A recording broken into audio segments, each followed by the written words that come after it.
Hi guys, so I am going to be giving you guys three tips on maintaining your sanity during COVID. So one of the things that we do over here at Talk to Tasha, we serve heart center professionals. Some of you guys may not know what that means if you have not heard that term. So a heart center professional is someone who is maybe a teacher, the go-to person in the family with friends, your social worker, counselor, therapist, an after-school program teacher. It's really public service work or community-based work where everything you do is heart based to make other people feel good. But what we do know is that heart center professionals also need to be gassed up in order to do the work that you do. And so while you're out there during COVID, some of you guys are working from home, some of you guys are still going out frontline responders, and all those different things. So the need of the community and the needs of the people that you have still needs to be met during COVID.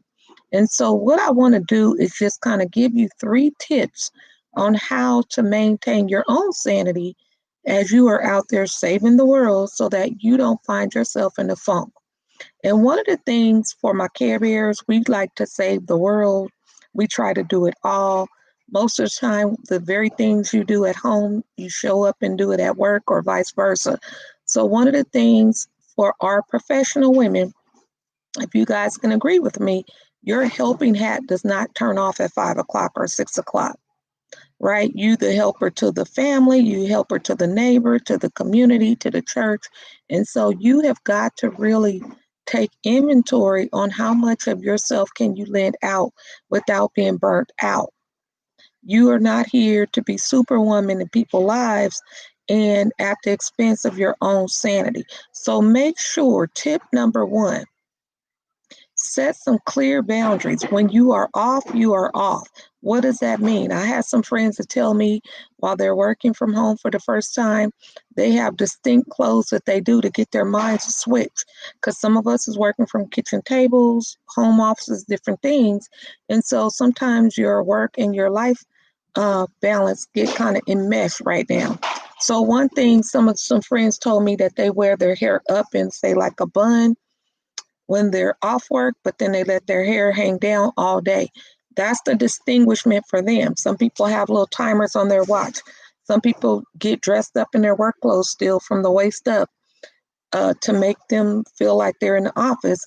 But right when they coming off of work, they put on their sweats or their comfy clothes to make that distinguishment. So do what you need to do to kind of get yourself separated from work and home. Give that a try and come back and leave comments on if that worked.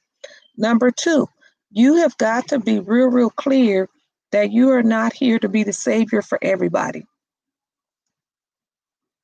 You need to replace some of that energy you're giving out with something else. How about using that to say no?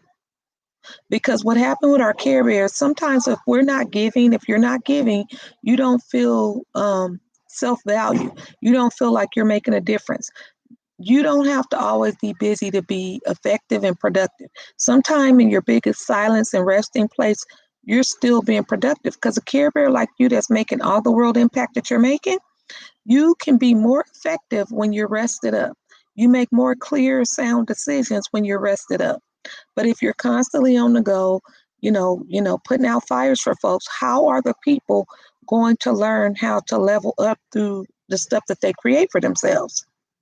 So give yourself permission to rest without guilt or shame. Make sure you have the distinguished roles. When your phone is off, your emails are off, they're off. If you feel like the need to always help somebody, right now you should be out here life coaching.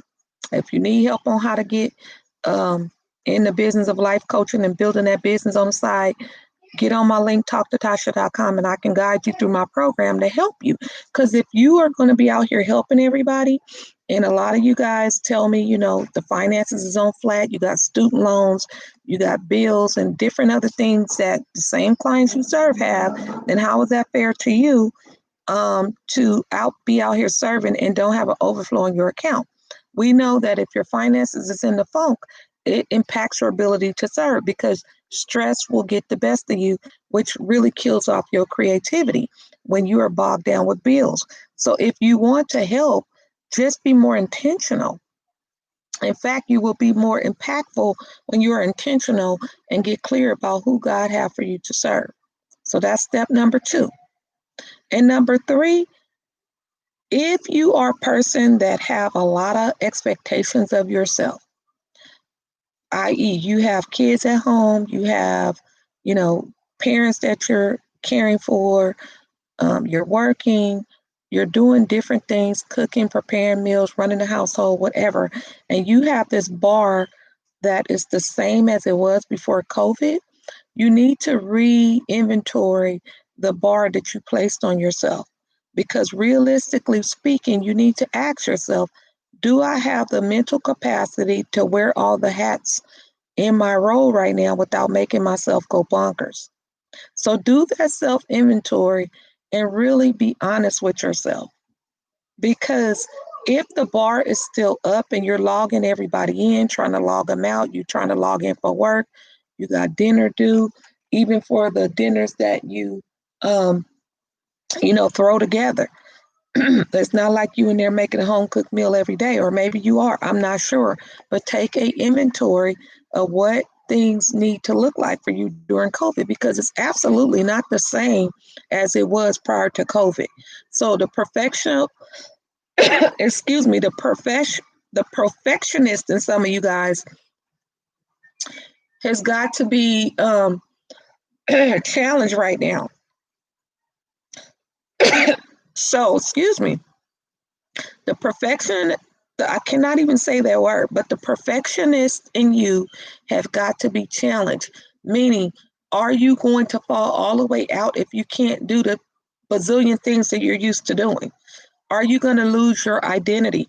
Are you going to feel less worthy because you're not doing a bazillion things? This is a time for you to take inventory of things on your plate that no longer have space to fit. And we know with a full plate, that's extra calories, extra weight, extra medical implications. The same thing for all the busyness and all the demands. It have medical implications.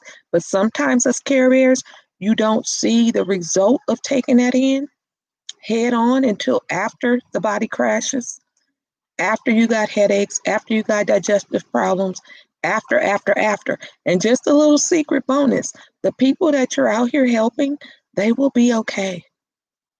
I don't mean to break your hearts, but your family, your adult kids, some people at the church, the people at the job, your partners, they will be fine. The question is, are you going to be okay? Are you going to keep pushing your mental capacity at a pace that your body is not aligned with? That is a question for tonight. You guys be well. As always, if you need any type of support, I'm your online bestie. All things self care, self love, and uncomplicated living. And they all go hand in hand. So if you need additional support and resources, hit up my website, talktotasha.com. That's the number 2, talktotasha.com. And there's free resources there for you to help you along your way. But give these exercises a try, give these considerations a try, and do come back and comment, subscribe for our next videos. We will be plugging away together. We will get through it, but we are going to re-identify what Care Bears do in terms of service because we first have to be of service to ourselves. All right, until next time, I'll see you guys a little later.